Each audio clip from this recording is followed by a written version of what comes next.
Assalamualaikum warahmatullahi wabarakatuh. Saya Dwi Septiani Indasari dengan nomor absen 401 180 186 akan menjelaskan mengenai fungsi finansial pada Microsoft Excel. Nah, jadi apa sih sebenarnya fungsi finansial pada Microsoft Excel dan apa sih fungsinya? Nah, fungsinya itu sendiri digunakan untuk menghitung transaksi-transaksi keuangan. Jadi kita bisa menghitung mengenai berbagai transaksi keuangan yang kita butuhkan untuk menunjang kinerja kita. Nah, kita akan membahas mengenai fungsi ada FV, ada PV, ada PMT, ada IMPT, ada PPT, dan NPER. Nah, untuk slide selanjutnya kita akan membahas mengenai fungsi Excel FV atau Future Value. Jadi apa sih fungsinya? Fungsinya sendiri digunakan untuk menghitung nilai investasi pada masa yang akan datang. Jadi kita bisa menghitung investasi, berapa sih nilai investasi yang akan kita capai di tahun kelima atau tahun yang akan datang. Adapun rumusnya yaitu ada FV buka kurung rate, NPER, min PMT, PV, tipe. Nah, slide selanjutnya kita akan membahas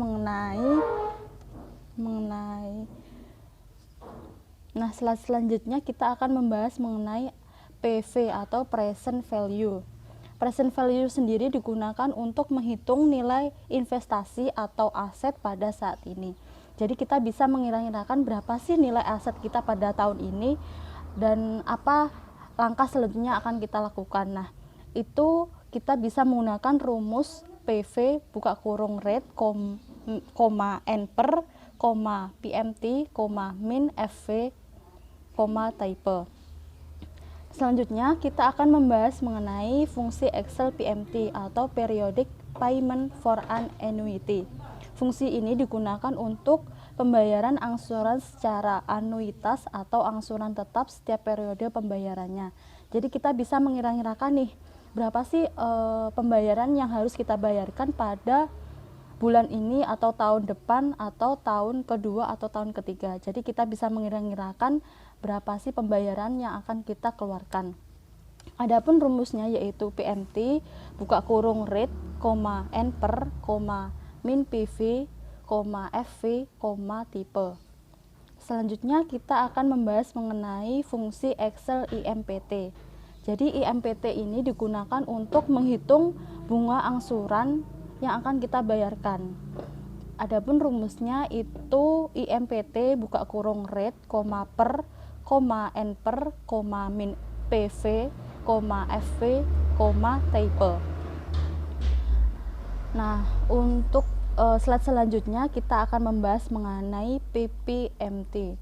Nah, PPMT ini satu kesatuan dengan IMPT tadi, namun bedanya PPMT ini digunakan untuk menghitung angsuran periode ke N.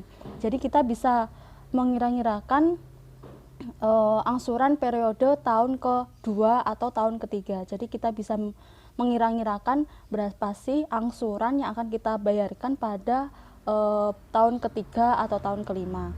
Adapun rumusnya ada PPMT buka kurung rate, PER, NPER, min PV, FV, type.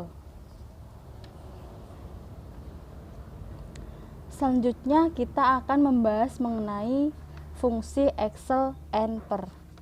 NPER ini digunakan untuk menjumlah periode dari suatu pinjaman atau investasi terhadap nilai suatu aset. Jadi kita bisa menjumlahkan periode dari suatu pinjaman dari aset yang kita miliki. Jadi kita bisa menggunakan misalnya kita meminjam atau membeli barang atau suatu produk. Nah, itu bisa menjumlahkan periode yang akan kita pinjaman itu. Adapun rumusnya ada NPER buka kurung rate, min PMT, PV, FV, type. Nah, di sini kita langsung masuk ke contoh soal. Jadi contoh soal yang pertama ada FV atau future value. Misalnya 1, Tuan A mendepositkan uangnya di bank setiap tahun sebesar 15 juta dengan bunga sebesar 10% per tahun.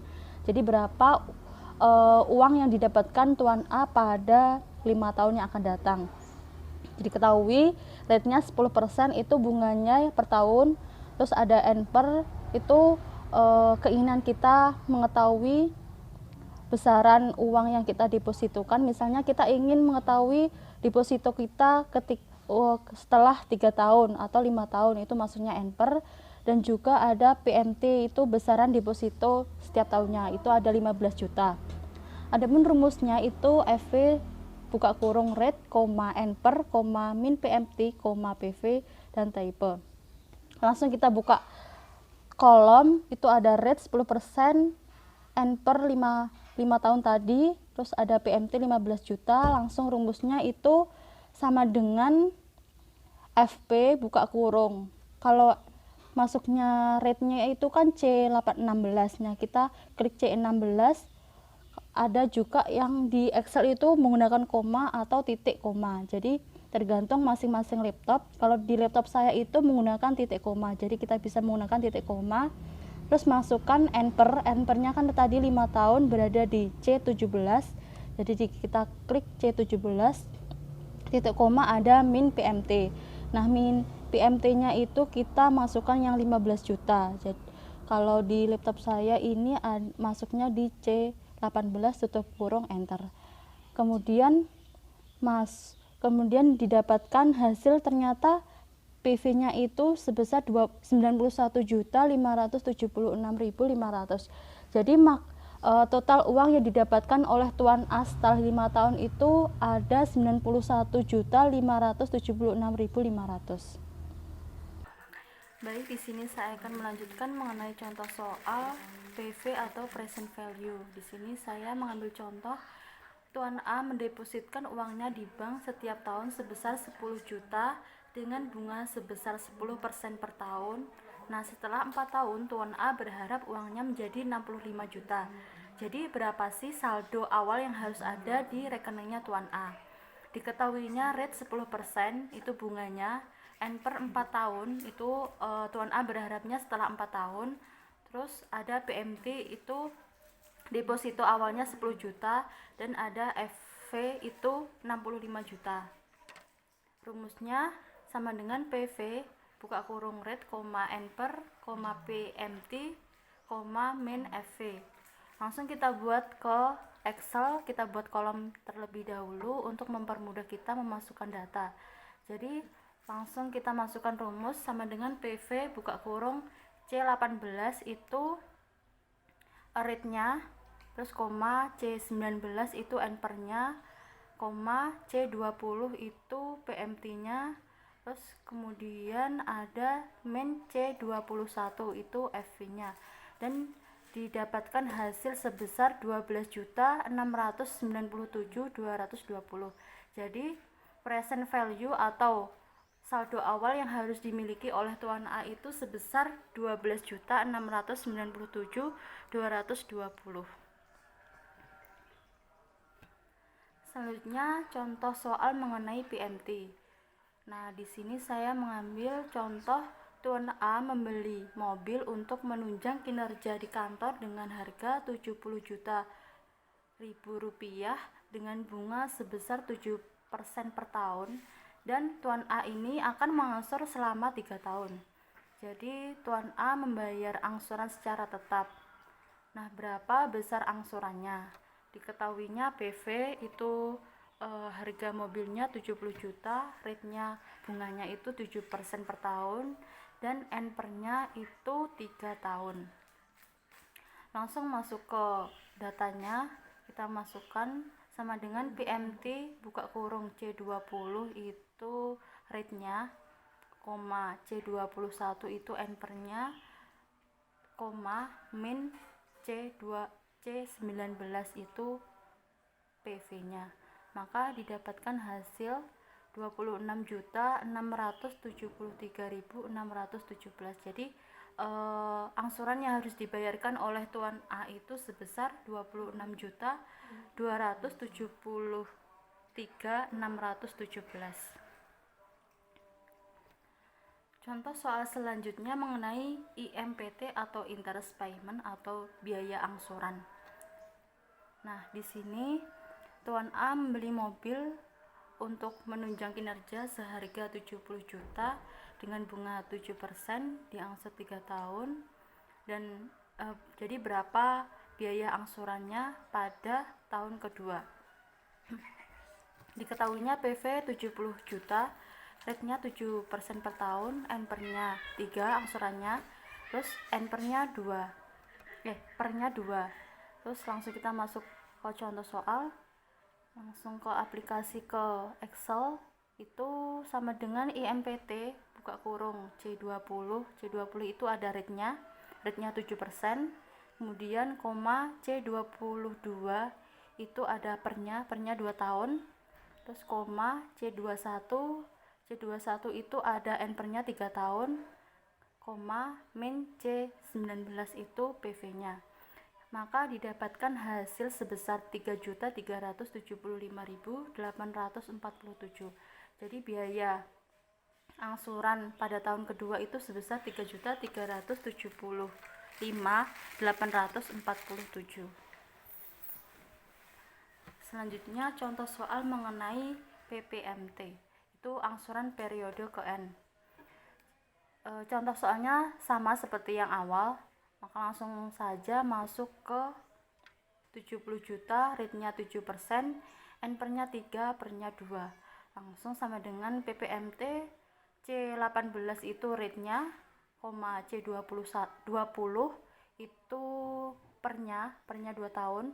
Terus kemudian C19 itu ada N/nya 3 tahun.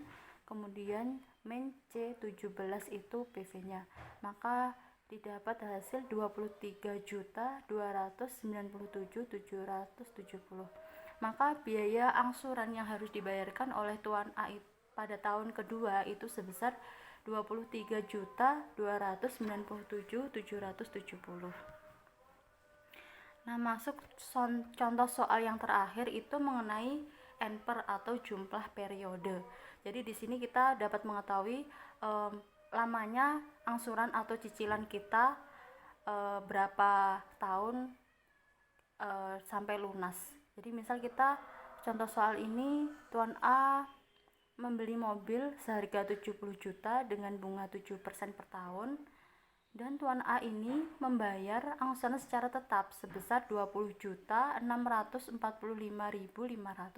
Jadi berapa sih lamanya cicilan mobilnya Tuan A sampai lunas? Maka diketahuinya PV 70 juta, rate-nya 7%, PMT-nya itu angsuran tetapnya sebesar 20.645.500. Langsung masuk ke contoh, langsung ke aplikasi Excel-nya, itu sama dengan N/per buka kurung C18. Itu C18 itu rate-nya didapat 7% per tahun. Kemudian min PMT-nya itu angsuran tetapnya sebesar 20.645.500. Kemudian C17 itu PV-nya 70%, 70 juta. Jadi didapat hasil 4. Maka Tuan A ini harus membayar cicilan mobilnya sampai lunas itu selama 4 tahun. Nah, sekian penjelasan dari saya. Apabila ada kurang lebihnya saya mohon maaf. Akhiru qouli hadza, wassalamualaikum warahmatullahi wabarakatuh.